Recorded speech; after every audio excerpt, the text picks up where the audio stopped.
Beginner piano students can sabotage their own practicing by making these 7 big mistakes. Now here's the question. Do you feel that your piano practicing is going in circles but without making progress? That could make anyone feel like a hamster on a pinwheel going round and around without getting anywhere. If that's happening to you, then even one of these 7 mistakes could be holding back your progress. But the good news is, it doesn't have to be that way. Welcome to the Baker Piano Studio. With over 35 years of teaching piano students, I'm showing how you can get better traction forward. So let's jump right into it.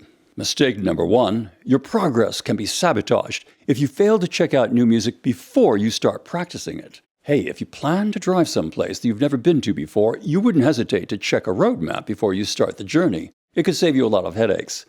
The printed score is your roadmap of the music, and checking it out in advance makes your learning much easier. Now let's see how that works. First, take a few moments to listen through a recording of the music and follow along with the score. After verifying the time and the key signatures, look right away at the patterns in the bass clef and where those patterns change, and look at the melodic line and where it rises and falls and any patterns there. By recognizing these patterns, you now see contrasting sections. Now you have an overview of the music and you know what to expect, and you can begin practicing with more confidence. If you're using a learning app such as Piano Marvel, you can follow the music there, and a link for that is listed below. And whatever music you're studying, you can probably find a recording of it right here on YouTube as well. Okay, so now you have an overview of the music, and you're eager to get moving already. But how do you manage the hands? That takes us to mistake number 2, tangled fingers.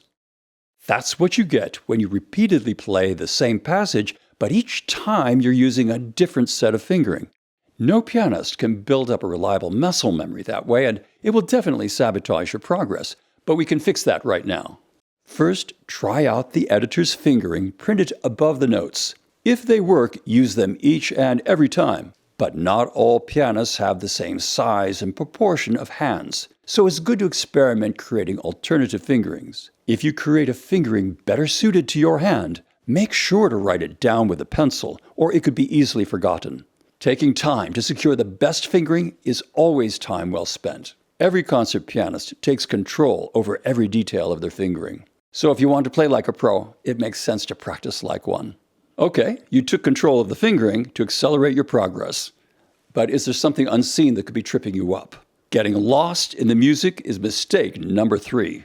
That happens when you wander measure by measure deep into the middle of the score and then feel lost and confused with no idea how to pull all that music together. But fortunately, there's a solution for that. Because we want to make good progress, we practice in compact units of only a couple of measures at a time.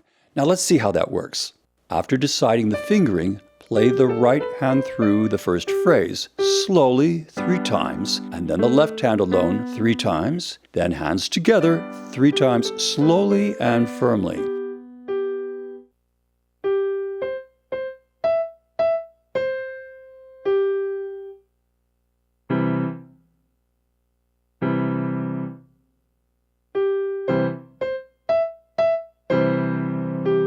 If you want to repeat that process, you will only get stronger and more secure. This 3 times rule applied to short phrases delivers results. When the 2 hands are coordinated, feel free to use a metronome at a moderate tempo to check that the note values are correctly aligned. When the first couple of measures are reliably secure, you can then take the next couple of measures.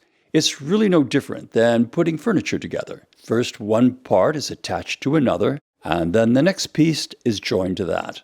By the way, if you're finding this tutorial interesting, please give it a thumbs up to support the channel. Thank you.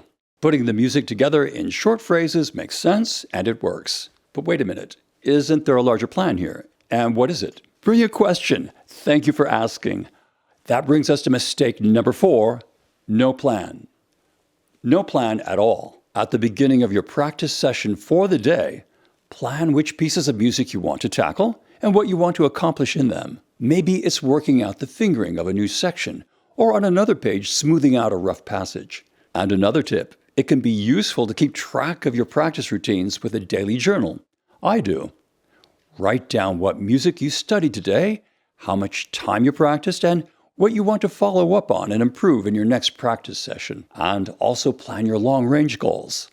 Your goal might be completing a grade level in a piano book series such as the Faber Piano Adventures, and I provided a link to that below. Your goal might be mastering an easy piece within a week, while also studying a more challenging piece that will take you a couple of months. Setting reasonable goals and attaining them gives you a rightful sense of accomplishment, and we all need that encouragement.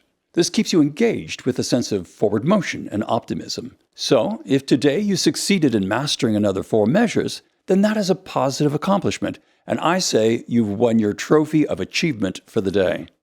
And what is the remedy for mistake number 5? Yes, here it comes, the insidious wrong note addiction. That happens when you play a wrong note in the middle of a piece, and instead of fixing it right there, going back to the very beginning of the music and dragging all the way through only to play that wrong note again and again. Sound familiar? That is a massive waste of your precious time and energy. It's like cleaning a stained tablecloth by running it through the washer a dozen times, and yet the stain is still there, instead of isolating that spot and scrubbing it clean right away. The same applies to fixing wrong notes. Don't wash through the music over and over. Instead, isolate exactly where those problem notes are. To do that, double-check the fingering again. Does it really work the best for you? Then, firmly press down the corrected note with the correct finger.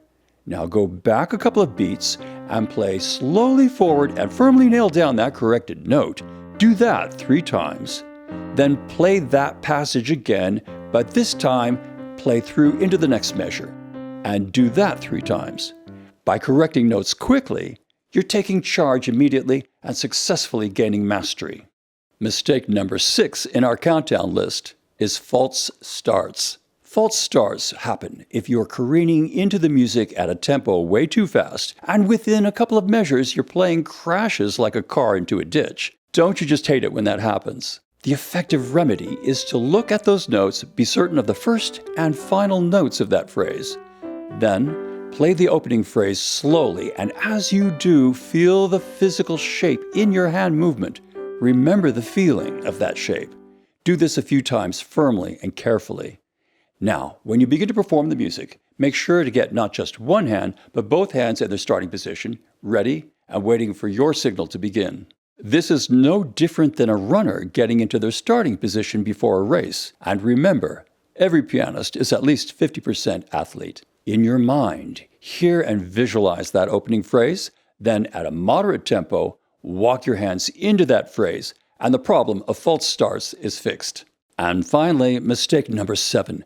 Practicing into a state of exhaustion. Let's call it over-practicing. We all want to keep practicing until we've achieved perfection. I have the same impulse, I really get it, but in reality, it may take quite a few practice sessions before we've mastered a piece of music. But practicing until you're tired and frustrated subconsciously programs your mind to associate the piano with fatigue, and then who would want to come back to that again? Instead, keep your practicing alert and fresh by practicing in only short segments of 15 or 20 minutes. Set a timer, a silent timer so you don't hear the ticking, and then begin your practice.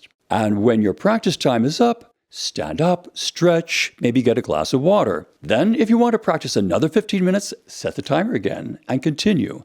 This liberates you from the anxiety of wondering how much longer you should go on practicing. Instead, this habit keeps your practicing positive and lively. To me, the piano is like a dear friend, and I don't want it to become a dysfunctional relationship, but to be as healthy and happy a relationship as that between friends, moving forward with optimism. These 7 useful solutions to common mistakes are not all-inclusive, so I encourage you to share your experiences in the comments section below. And one more bonus tip, in learning mastery of the keyboard, consistency is the name of the game. Aim at getting to the piano every day, or at least 5 days a week, even if those practice sessions are not as long as you wish. The piano is the pianist's natural habitat. I'll put it this way. Fish swim in the ocean, and birds fly in the sky, and pianists practice at the piano. It's the type of creatures that we are. Incorporate the piano into your daily living as a healthy and rewarding part of your life. Enjoy being a pianist, and we'll meet again in the next video.